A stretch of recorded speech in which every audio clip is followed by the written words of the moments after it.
സ്നേഹിതരെ, ഫ്രാൻസിസ് മാർപ്പാപ്പ തിരുമേനിയുടെ ദേഹവിയോഗ വാർത്ത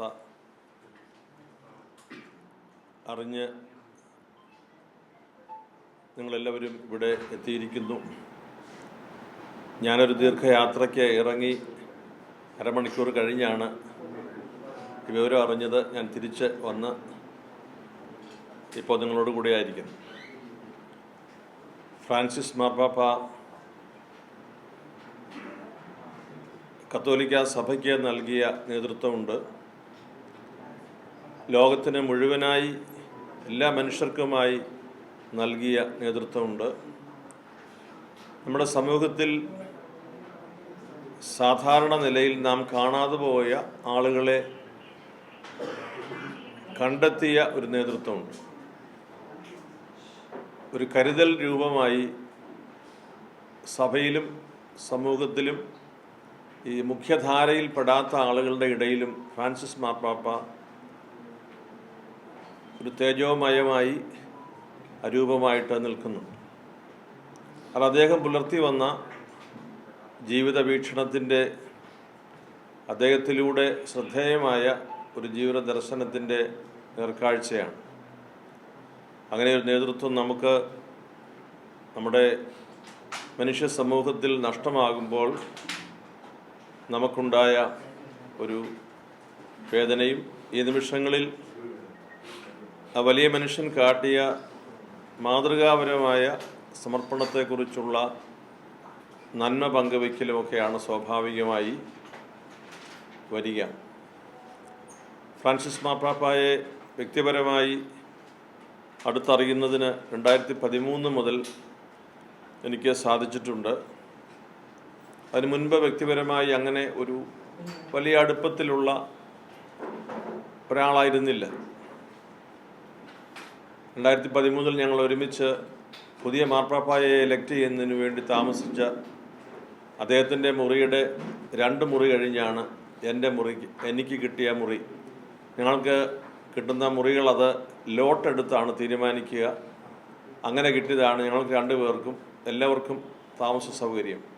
ആ സമയത്ത് മുതൽ ആരംഭിച്ച ഒരു സൗഹൃദം, സ്നേഹം വളരെ നല്ല, നമ്മുടെ ഭാരത സംസ്കാരത്തെയും ഭാരതത്തിൻ്റെ ഒരു ഐഡൻറ്റിറ്റിയെയും ഒക്കെ വളരെ ബഹുമാനിക്കുന്ന ഒരു മാർപ്പാപ്പയായി കാണുന്നതിന് സാധിച്ച ഒരവസ്ഥയിൽ വരെ ആ ബന്ധം നീണ്ടിട്ടുണ്ട്. അദ്ദേഹത്തിൻ്റെ നമ്മുടെ ദേശത്തോടുള്ള മതിപ്പ് വ്യക്തിപരമായി എനിക്ക് ബോധ്യപ്പെട്ടിട്ടുണ്ട്. നമ്മുടേത് വലിയ ഒരു സംസ്കാരമാണെന്നും നമ്മുടേത് പരിഗണിക്കപ്പെടേണ്ട ഒരു രാജ്യമാണെന്നും ഒക്കെ പിതാവ് എപ്പോഴും ശ്രദ്ധയോടുകൂടി ഓർമ്മിച്ചിരുന്നു. കത്തോലിക്ക സഭയെ സംബന്ധിച്ച് പിതാവിൻ്റെ നേതൃത്വം ഒരു സവിശേഷമായ നേതൃത്വമായിരുന്നു. സുവിശേഷം വീണ്ടും വായിക്കാനും സുവിശേഷത്തിലെ യേശുവിനെ നേരിട്ട് അടുത്ത് കാണാനും ഉള്ള ഒരു പരിശ്രമമാണ് ഫ്രാൻസിസ് മാർപ്പാപ്പ നിരന്തരമായി സഭാമക്കൾക്ക് നൽകിയിരുന്ന ഉപദേശം. നിങ്ങൾ കണ്ടുമുട്ടിയതിനേക്കാൾ ആഴത്തിലുള്ള ചില കാര്യങ്ങൾ സുവിശേഷത്തിലുണ്ട്, അത് കാണണം. ഇപ്പോൾ സഭയ്ക്ക് ഒരു വലിയ നേതൃത്വവും വെല്ലുവിളിയും അദ്ദേഹം നൽകിയിരുന്നു. പൊതുസമൂഹത്തിൽ അദ്ദേഹത്തിൻ്റെ നേതൃത്വം വളരെ ഇക്കാലത്ത് വിഭജിതമാകുന്ന ഒരു സമൂഹത്തിൻ്റെ മധ്യേ അദ്ദേഹം ഒരു ഐക്യത്തിൻ്റെ രൂപമായി എപ്പോഴും പ്രവർത്തിച്ചിരുന്നു. ഇതോടൊപ്പം 2 വലിയ സമ്മേളനങ്ങളിൽ, പ്രത്യേകിച്ച് UAE-യിൽ നടന്ന, അബുദാബിയിൽ നടന്ന മതാന്തര സംവാദങ്ങളിൽ സംബന്ധിക്കുന്നതിനൊക്കെ ഇടയായിട്ടുണ്ട്. ഫ്രത്തേള്ളി തൂത്തി, നാം എല്ലാവരും സഹോദരങ്ങളാണ് എന്ന തലക്കെട്ടിൽ ഫ്രാൻസിസ് മാർപ്പാപ്പ എഴുതിയ വളരെ പ്രഖ്യാതമായ അപ്പസ്തോലിക ലേഖനങ്ങളുണ്ട്, പ്രബോധനമുണ്ട്. ഒരു തലക്കെട്ടിൻ്റെ പ്രത്യേകത മാത്രമല്ല, മനുഷ്യ സമീപനത്തിൻ്റെ പ്രത്യേകതയാണ് ആ തലക്കെട്ടിനെ അങ്ങനെയാക്കിയത്. നാം എല്ലാവരും സഹോദരങ്ങൾ. അങ്ങനെ ഒരു പുസ്തകത്തിൻ്റെ ഒരു പേരായി ഇട്ടു എന്ന് മാത്രമല്ല, അത് നമ്മുടെ സമൂഹ മനസാക്ഷിയെ ഉണർത്തുന്ന ഒരു സമീപനമായി ജീവിക്കണം എന്നത് പൊതുസമൂഹത്തോട് അദ്ദേഹം നൽകി. ഭൂമിയെക്കുറിച്ച് നൽകിയിട്ടുള്ള വലിയ ഒരു കാഴ്ചപ്പാട് അദ്ദേഹത്തിൻ്റെ ലൗദാത്തോ സി എന്ന വലിയ ലേഖനത്തിൽ വന്നിട്ടുണ്ട്. ഭൂമിയെ ബഹുമാനിക്കുന്ന, ഭൂമിയെ കരുതുന്ന, ഭൂമിയെ അമ്മയായി പരിഗണിക്കുന്ന ഒരു സമീപനം. മൂന്നാമത്തെ ഒരു പ്രത്യേകത ഞാൻ മനസ്സിലാക്കിയിട്ടുള്ളത് അദ്ദേഹത്തിൻ്റെ പാവങ്ങളോടുള്ള പരിഗണനയാണ്. നമുക്ക് മുൻകൂട്ടി സങ്കല്പിക്കാനാവാത്ത ചില പ്രോട്ടോക്കോളുകൾ ഈ ഫ്രാൻസിസ് മാർപ്പാപ്പ പലപ്പോഴും പ്രകടമാക്കിയിട്ടുണ്ട്. വളരെ ഹൃദ്യമാണ് അദ്ദേഹത്തോടുള്ള സംസാരം, ഇടപെടൽ. അവിടെ മറ്റ് ഫോർമാലിറ്റികളൊക്കെ മാറ്റിവെച്ചാണ് അദ്ദേഹം സംസാരിക്കുക. അദ്ദേഹത്തിൻ്റെ മുറിയിൽ നിന്ന് പുറത്തിറങ്ങുമ്പോൾ, ഇപ്പോൾ അദ്ദേഹം അടുത്ത കാലത്ത് വീൽ ചെയർ ഉപയോഗിക്കുന്നെങ്കിലും അതിനു മുൻപ് അദ്ദേഹത്തെ കണ്ടിട്ട് മുറിയിൽ നിന്ന് പുറത്തു വരുമ്പോൾ പരിശുദ്ധ പിതാവ് കൂട്ടത്തിൽ വരും. രണ്ടാം പ്രാവശ്യം ഞാൻ കാണാൻ നിന്നപ്പോൾ ഞാൻ പറഞ്ഞു, പിതാവ് വരരുത്, ലിഫ്റ്റിലേക്ക് നടന്നു വരികയാണ് നമ്മളെ യാത്രയാക്കാൻ. അപ്പോൾ ഞാൻ പറഞ്ഞത് പിതാവ് വരേണ്ട കാര്യമില്ല. അപ്പോൾ അദ്ദേഹം പറഞ്ഞല്ല, എനിക്ക് വരണം. അപ്പോൾ അദ്ദേഹത്തിന് is a man of humour. അപ്പം അദ്ദേഹം പറയും, രണ്ട് കാര്യം കൊണ്ടാണ് ഞാൻ ലിഫ്റ്റ് വരെ വന്ന് യാത്രയാക്കുന്നത്. ഒന്ന്, എന്നെ കാണാൻ വന്ന ആൾ തിരിച്ചു പോയി എന്ന് ഉറപ്പാക്കണം. അദ്ദേഹം കൂട്ടിച്ചേർത്ത് പറയും, വരുന്നവരൊന്നും ഇവിടുന്നൊന്നും എടുത്തുകൊണ്ട് പോകുന്നില്ല എന്ന് ഉറപ്പ് വരുത്തണം. Is a man of humour. അത് ഞാനൊരു കർദിനാൾ എന്ന നിലയിൽ കാണിക്കുന്ന ഒരു സ്നേഹം എന്നത് സ്വാഭാവികമായി നിങ്ങൾ കരുതും. എന്നാൽ ഒരു സാധാരണ മനുഷ്യൻ ചെന്നാലും ഫ്രാൻസിസ് മാർപ്പാപ്പ ലിഫ്റ്റിൽ കൊണ്ട് യാത്രയാക്കിയിട്ടേ തിരികെ പോവുകയുള്ളൂ. ഇതൊരു സാധാരണ ഒരു ക്രമമല്ല ഒരു മാർപ്പാപ്പയെ സംബന്ധിച്ച്. നമ്മുടെ സഭാപിതാക്കന്മാർ, ഈ ഓർത്തഡോക്സ് സഭയിലെയൊക്കെ പാത്രിക്കീസ്മാരും കാതോലിക്കന്മാരൊക്കെ അവിടെ റോമിൽ ചെന്നപ്പോൾ അവർ പങ്കുവച്ചിട്ടുള്ള അത്ഭുതപ്പെടുത്തിയ കാര്യം, എയർപോർട്ടിലേക്ക് പോകാൻ ഇവർ അതിരാവിലെ റെഡിയായി നിൽക്കുമ്പോൾ ഇവർ പോകുന്ന സ്ഥലത്തെ ലിഫ്റ്റിൻ്റെ വാതിക്കൽ ഫ്രാൻസിസ് പാപ്പ ഉണ്ടാകും, നല്ല യാത്ര ആശംസിക്കാൻ. ഒരു കീഴ്വഴക്കം അങ്ങനെ സാധാരണ അവിടെ ഇല്ല. പക്ഷേ ഫ്രാൻസിസ് പാപ്പ അതിനെ അതിജീവിക്കുന്ന ഒരു ബന്ധത്തിൻ്റെ ഉടമയായിരുന്നു. പാവപ്പെട്ട മനുഷ്യരോട് കാട്ടിയിട്ടുള്ള സ്നേഹവും വാത്സല്യവും. ഞാനൊരു കാര്യം കൂടി പറഞ്ഞ് അവസാനിപ്പിക്കാം. എന്നെ അന്നും ഇന്നും അത്ഭുതപ്പെടുത്തിയിട്ടുള്ള ഒരു കാര്യം, 2013 മാർപ്പാപ്പയായി അദ്ദേഹത്തെ, ഞാൻ ഉൾപ്പെടുന്ന ഈ കോൺക്ലേവ് അദ്ദേഹത്തെ തിരഞ്ഞെടുക്കുമ്പോൾ വിനയാന്വിതനായി അദ്ദേഹം അത് സ്വീകരിക്കുന്നു.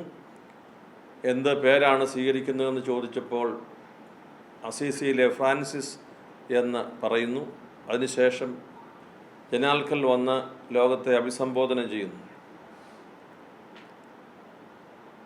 അന്ന് മുതൽ ഇന്ന് വരെ ഫ്രാൻസിസ് മാർപ്പാപ്പ തൻ്റെ ജന്മനാട്ടിൽ ഒരിക്കൽ പോലും സന്ദർശനത്തിന് പോയിട്ടില്ല. ഞാൻ ഒന്നിലധികം തവണ പാപ്പയോട് ചോദിച്ചിട്ടുണ്ട്, എന്നാണ് നാട്ടിൽ പോകുന്നത്, ബ്യൂണസ് അയേഴ്സിൽ എന്നാണ് വിസിറ്റ്. അദ്ദേഹം എന്നോട് പറഞ്ഞുകൊണ്ടിരുന്ന കാര്യം, നമുക്ക് സമയമുണ്ട് എന്ന് പറയും. അദ്ദേഹം നാട്ടിൽ പോയിട്ടില്ല എന്ന് ഒരു കാര്യം പറയാനല്ല ഞാൻ ഉദ്ദേശിച്ചത്. അദ്ദേഹത്തിൻ്റെ ആത്മീയത നമ്മുടെ സാധാരണ അളവുകോല് കൊണ്ട് അളന്നാൽ ലഭിക്കാത്ത ഒരു ആത്മീയതയാണ്. ആരാണ് ഇഷ്ടപ്പെടാത്തത്? മാർപ്പാപ്പയായതിനു ശേഷം സ്വന്തം നാട്ടിൽ പോയി എല്ലാവരെയും കണ്ട് താൻ താമസിച്ച മുറിയിലൊന്ന് കയറി അവിടെ എന്തെങ്കിലും ഇനി എടുക്കാനുണ്ടോ, അവിടെ വയ്ക്കാനുണ്ടോ എന്നൊന്ന് സാധാരണ ഒരു മാനുഷിക ഒരു ചിന്ത ആർക്കാണ് വരാത്തത്? ഫ്രാൻസിസ് മാർപ്പാപ്പ താൻ ജനിച്ച സ്ഥലത്തേക്ക് അങ്ങനെ ഒരു ഉദ്വേഗമോ ആകാംക്ഷയോ അമിതമായ താല്പര്യമോ പ്രകടിപ്പിച്ച് അദ്ദേഹം പോയിട്ടില്ല. അതെന്നെ ഇപ്പോഴും അദ്ദേഹത്തിൻ്റെ മരണശേഷം എന്നെ അത്ഭുതപ്പെടുത്തുന്നു. Is a man of difference. വ്യത്യാസങ്ങളുടെ ഒരു ആത്മീയ മനുഷ്യനാണ്. അദ്ദേഹത്തിൻ്റെ ദേഹവിയോഗത്തിൽ കേരളത്തിലെ കത്തോലിക്ക സഭയുടെ നാമത്തിൽ കേരള കാത്തലിക് ബിഷപ്സ് കൗൺസിൽ എൻ്റെ പ്രസിഡൻ്റ് എന്ന നിലയിൽ സഭയുടെ ഈ നിമിഷങ്ങളിലെ പ്രാർത്ഥനയും അനുശോചനവും ഞാൻ അറിയിക്കുന്നു. മലങ്കര സുറിയാനി കത്തോലിക്ക സഭയുടെ പ്രാർത്ഥനാപൂർവമായ അനുശോചനവും ബന്ധവും അറിയിക്കുന്നു. ഈ പിതാവിനെ നൽകിയ ദൈവത്തോട് നന്ദി പറയുന്നു. നിങ്ങളെല്ലാവരും ഫ്രാൻസിസ് പാപ്പായെക്കുറിച്ച് എപ്പോഴും പുലർത്തിയിരുന്ന ഒരു മഹത്വമുണ്ട്. അദ്ദേഹത്തെക്കുറിച്ച് സംസാരിക്കുമ്പോൾ നിങ്ങൾ പ്രകടിപ്പിച്ചിരുന്ന ഒരു പ്രത്യാശയുടെ വരകളും കുറികളും ഒക്കെയുണ്ട്. അതിനെല്ലാം ഞാൻ അദ്ദേഹത്തിൻ്റെ അസാന്നിധ്യത്തിൽ നിങ്ങളെല്ലാവരോടും നന്ദി പറയുന്നു. ഫ്രാൻസിസ് മാർപ്പാപ്പായെ അറിയാത്തവരും ഫ്രാൻസിസ് പാപ്പായുടെ മനുഷ്യവീക്ഷണത്തെക്കുറിച്ച് ആഴത്തിൽ പഠിച്ചിട്ടില്ലാത്തവരും ഒക്കെ പുലർത്തിയിട്ടുള്ള അദ്ദേഹത്തോടുള്ളൊരു മാന്യത അദ്ദേഹത്തിൻ്റെ മനുഷ്യ സ്നേഹം കൊണ്ടാണെന്നറിയാം. അദ്ദേഹത്തിൻ്റെ അഭാവത്തിലും അദ്ദേഹത്തിന് വേണ്ടി നിങ്ങൾ മീഡിയ പ്രവർത്തകരായ നിങ്ങളെല്ലാവരോടുമുള്ള നന്ദി, സ്നേഹം അറിയിക്കും.